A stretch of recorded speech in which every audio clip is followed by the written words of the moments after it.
¿Qué tal, chicos? El día de hoy voy a aclarar varias dudas que ustedes me han venido planteando en todo este proceso del 2025 con respecto al ingreso a las universidades.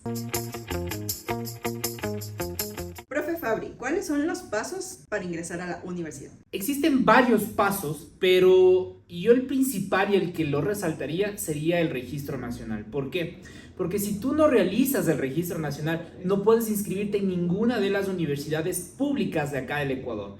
Ahora, cada una de estas universidades tiene su propio proceso que lo realiza en sus propias fechas y eso es algo que también hay que tener en cuenta con respecto al ingreso a las universidades. ¿Es igual el proceso de admisión para una universidad pública que en una universidad privada? No, el proceso es totalmente diferente. De hecho, para las universidades privadas, por lo general lo que los chicos suelen hacer es aplicar para las becas que hay. Entonces, en estas universidades el proceso es totalmente diferente. Por ejemplo, en la Universidad Católica tú tienes que rendir una prueba de razonamientos para poder postular una beca y en la San Francisco tú tienes que escribir un ensayo y aparte una prueba. Entonces va a variar mucho. Profe, recordemos que aparte, para una universidad privada no es necesario hacer el registro nacional, sino solo se adaptan a el proceso de admisión que tenga cada una de estas. En algunas te toman examen de admisión, ya sea si vas a inscribirte en una carrera bastante demandada y en otras solo vas a matricularte. Y sí, el registro nacional es únicamente para las universidades públicas. Y con respecto al ingreso a las universidades, por lo general las universidades de renombre, en el caso de acá de Quito, San Francisco, la Universidad Católica, ¿cuál más sería de renombre? Bueno, tengamos estas dos como referencia, ¿no? Siempre te van a tomar una prueba, sea o no que tú quieras una beca. Entonces siempre va a haber eso, ¿no? ¿Por qué? Porque ellos también tienen un periodo de nivelación en donde te dan las bases dependiendo de la carrera que tú vas a seguir.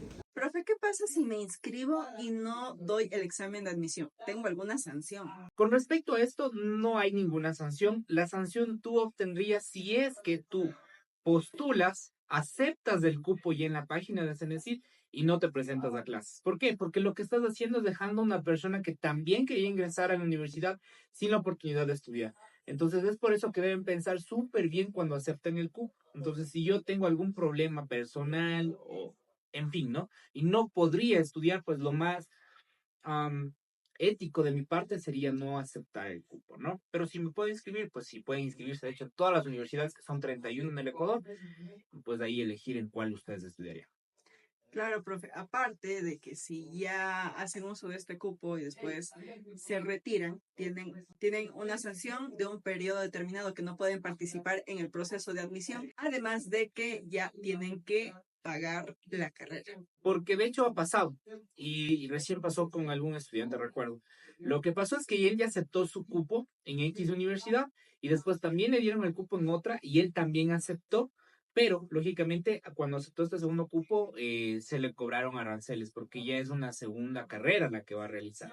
Entonces te cobran toda la carrera, ¿no? Claro, tú tienes gratuidad para una sola carrera, pero si desaprovechas este cupo, ya pues, tienes que pagar. ¿Puedo postularme a más de una universidad al mismo tiempo? Por supuesto que sí, de hecho esa sería mi recomendación. Bueno, primero conversen con sus papás, vean el chance que tienen de estudiar en otras ciudades. Recuerden que la educación universitaria en todas las universidades públicas del Ecuador es súper buena, no es que solo en Quito, solo en Guayaquil voy a tener la mejor educación, no.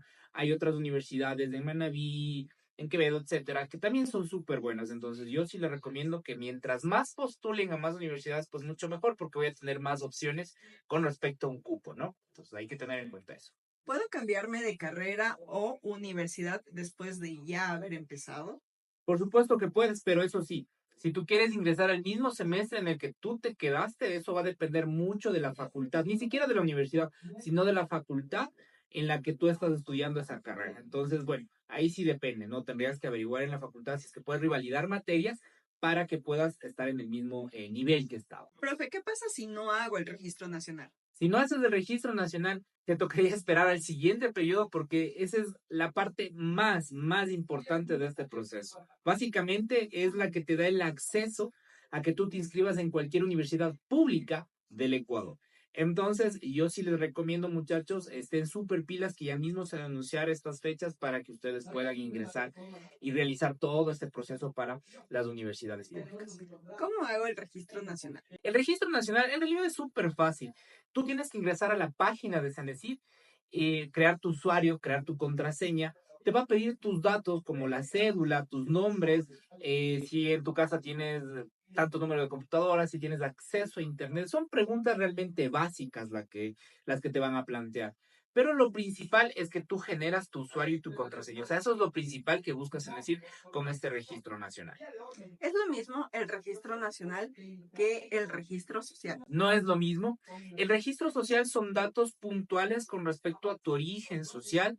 Te preguntas si tienen una casa propia, si vives con tus papás, capaz que vives solo, capaz que eres una persona que tiene que mantener hijos y demás. Entonces, son todos estos datos para darte puntos de extra, porque también hay personas que tienen condiciones especiales y que tendrían puntos de extra por esto también, ¿no? ¿Qué pasa si miento en el registro social? Si tú mientes, puedes ser sancionado. La sanción podría ir desde que tú no podrías tener acceso a ese periodo a ninguna universidad. Eso también depende, ¿no? Porque se necesita ese seguimiento al azar a las personas. También depende un poco de las áreas. ¿Qué debo estudiar para el examen de admisión? Ok, eso depende de cada universidad. Hay universidades como la SPOCH, por ejemplo, que tiene una prueba de conocimientos. Es una prueba muy parecida a lo que en algunos años era el ser bachiller. Son temas de primero a tercero de bachillerato en torno a historia, química, física, es decir, básicamente todos los temas que ustedes revisan en el cole.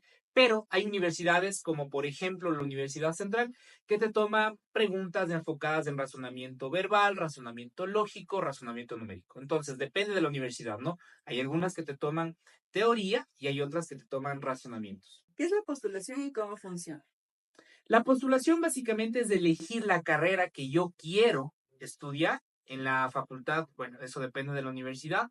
Y tendrás un periodo de espera en donde la universidad te va a decir que dependiendo tu puntaje, tanto de la prueba como tu puntaje que obtuviste al graduarte, te darán el cupo.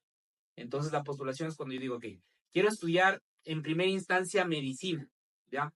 Y la universidad te va a decir, ok, elige dos opciones más por si acaso no te den el cupo ahí. Entonces digo, ok, mi primera opción era medicina, la segunda que quizás es radiología y la tercera enfermería. Entonces tienes esas tres opciones que postulas y la universidad te informará más adelante si tú tienes el cupo en alguna de estas carreras. Profe, ¿existen puntajes referenciales? Esa es una muy buena pregunta.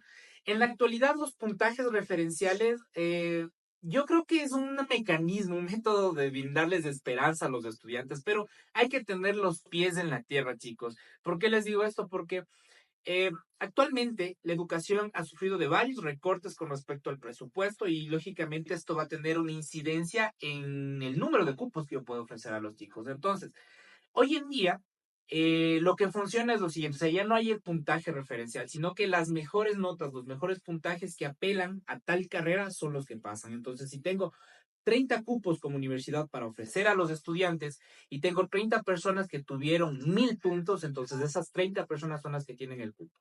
De la misma manera, si estos 30 cupos, ¿no es cierto? Yo tengo personas que la mayor nota es de 600, pues estas personas serán las que tendrán el cupo. Entonces, no depende del puntaje, sino de las mayores notas que vayan sacando, ¿no? Entonces, esa sería la forma en la que están entrando hoy en día en las universidades.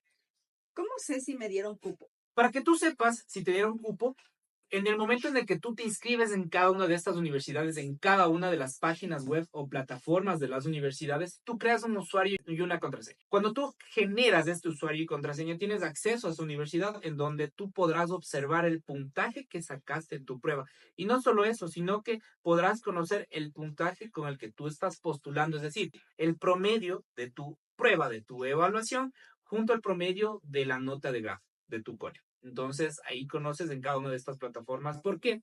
Porque hay universidades que tienen en cuenta, como por ejemplo la Universidad Central. El 50% era de tu prueba de evaluación y el otro 50% era con la nota con la que tú te graduaste. Pero hay universidades como la Politécnica en donde la prueba pesa más. Entonces, la prueba, el examen de ingreso, sería el 75% y el 25% sería la nota de grado, ¿no? Entonces, dependen los porcentajes, eso depende de cada una de las universidades y cada una de estas te va a informar desde su página web. ¿Qué sucede si no paso el examen de admisión? Si no pasas el examen de admisión, pues tendrías que volver a dar otra prueba para que puedas ingresar a la universidad. Y es por eso que yo les recomendaba hace un momento en alguna de las preguntas y les decía que lo que yo les recomiendo es que postulen a varias universidades y no se queden solamente en el caso de aquí de Quito, sino que vean otras ciudades que tal vez tengan el chance, tal vez tienen familia o qué sé yo, para que puedan también intentar en otras universidades, que la educación también es súper buena. Recuerden, jóvenes, que si tienen más preguntas les estaremos respondiendo. Además de esto, esfuércense un montón, lean mucho, chicos, y además síganos en nuestras redes, que siempre estamos informándoles, basándonos en fuentes oficiales sobre el proceso de admisión en las diferentes universidades públicas de acá del Ecuador. Cuídense, chicos.